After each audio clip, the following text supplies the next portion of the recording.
मैं 27 वर्ष की थी, तब मेरी शादी एक बहुत अच्छे लड़के से हो गई थी। मैं बहुत ही सुंदर थी, इसलिए मेरे ससुराल वालों ने कोई दहेज की डिमांड नहीं की थी और सब कुछ अच्छे से हो गया था। मैं जब अपने ससुराल गई, तो शादी की पहली रात थी, तो फूलों से सजे कमरे में मुझे बैठने को कहा गया था। मैं बहुत नर्वस थी, क्योंकि ये मेरी अरेंज मैरिज थी। शादी से पहले कोई बात नहीं हुई थी, इसलिए मेरा मन घबरा रहा था। मैं घूंघट लिए फूलों से सजे बेड पर अपने पति का इंतजार कर रही थी। तभी दरवाजे खुलने की आवाज़ आती है। मेरी धड़कन और तेज बढ़ जाती है। जब कमरे में मेरे पति आए, तो खुश थी मैं। उनको करीब आते देख मैं अपने पैरों को अपनी तरफ खींच लेती हूँ और घूंघट में थी। वो धीरे धीरे मेरे नज़दीक आए और बेड पे बैठ गए। वो और मैं करीब आ गए। उन्होंने जब मेरा घूंघट उठाया, तो मैं बिल्कुल चौंक गई थी, क्योंकि मेरे साथ बहुत बड़ा धोखा हुआ था। क्योंकि वो मेरे पति नहीं, वो मेरा जेठ जी थे। मैं बिल्कुल डर गई थी। उनको देखकर मैं बहुत घबरा गई। मैंने उनसे पूछा, मेरा पति कहाँ है? तो जेठ जी ने बोला, तुम्हारा शादी सिर्फ मुझसे हुई है, बस मंडप में वो तुम्हारे साथ था। वो मेरा छोटा भाई है। और सुनो, ये बात किसी को मत बताना, क्योंकि मैं बहुत ही खतरनाक इंसान हूँ, इसलिए चुपचाप मुझे तुम अपने हवाले कर दो। आज हमारी सुहाग रात है और मैं ही तुम्हारा पति हूँ। ये सुनकर मेरे सारे सपने, सारी खुशी सब खत्म हो गई थी। एक ही झटके में मेरी दुनिया बर्बाद हो चुकी थी। मुझे कुछ भी समझ नहीं आ रहा था कि आखिर मेरे साथ इतना बड़ा धोखा क्यों किया गया है। जेठ जी मेरे करीब आकर बोले, अपने कपड़े खुद उतारो, वरना मुझे उतारना पड़ेगा। ये सुनकर मैं और भी घबरा रही थी। मैं बिना मर्जी के कपड़े उतार चुकी थी। जेठ जी नशे में थे। वो करीब आते ही नशे में थे, इसलिए सो गए।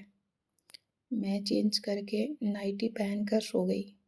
जब सुबह नींद खुली, तो वो मुझे किस करने की कोशिश करते हैं, पर मैं नहीं करने देती। फिर मैं नहाने चली गई। नहा धोकर फ्रेश होकर मैं आज सज धज कर तैयार थी, पर मैं बिल्कुल खुश नहीं थी। तभी मेरी सास मेरे कमरे के बाहर से आवाज़ लगाती है, सोते रहोगे क्या तुम दोनों? सुबह हो चुकी है। फिर मैं दरवाजे खोलने के लिए गई, तो मैंने सास से पूछा, माँ जी, मेरी शादी किसी और से और मेरे कमरे में किसी और को भेज दिया। क्यों किया ऐसा मेरे साथ? मेरे साथ धोखा क्यों किया?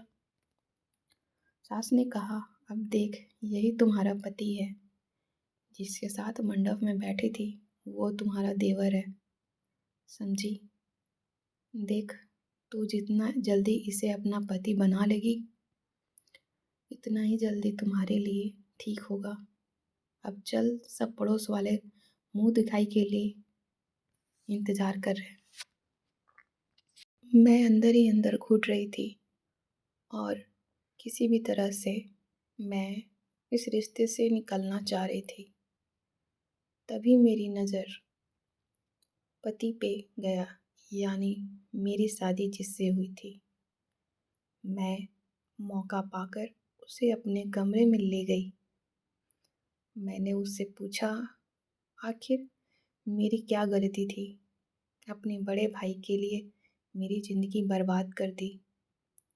बोलो, बताओ, तुमने ऐसा क्यों किया? जवाब दो।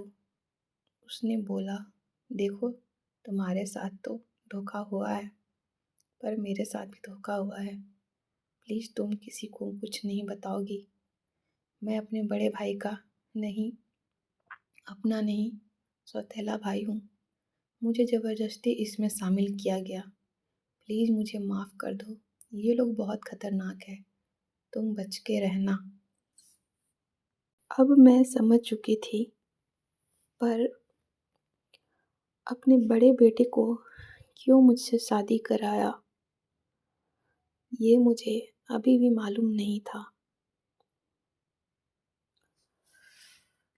अब मैं सब समझ चुकी थी, पर अपने बड़े बेटे को क्यों मुझसे शादी कराया गया, ये मुझे अभी भी नहीं मालूम था। ये बात मुझे मालूम करना था। एक रात जब मैं अपने कमरे में थी, तभी कुछ आवाज़ें आ रही थी। दूसरे कमरे से वो लोग बात कर रहे थे कि इस लड़की का क्या करना है। मेरे सास और ससुर और जेठ सबका ये प्लान था कि मुझे किसी शहर में 50 लाख में बेचना चाहते हैं और इसी की वजह से मुझसे शादी की गई थी, क्योंकि मेरे जेठ की शादी हो चुकी थी पर उसकी पत्नी भाग चुकी थी इनकी करतूतों की वजह से। इसलिए मेरे पति को मुझसे शादी कराई गई थी और मेरे जिस्म का फ़ायदा उठाकर फिर मुझे किसी और आदमी के हाथों पैसों की लालच में बेच देते। अब सारी बात मुझे समझ आ गई थी। मैं अपने पति के कमरे में गई। मैंने उसे सारी बात बताई और हम दोनों ने प्लान बनाया कि हम दोनों किसी दूर शहर भाग जाएंगे और इस प्लान में मैं और मेरे पति कामयाब भी हो गए।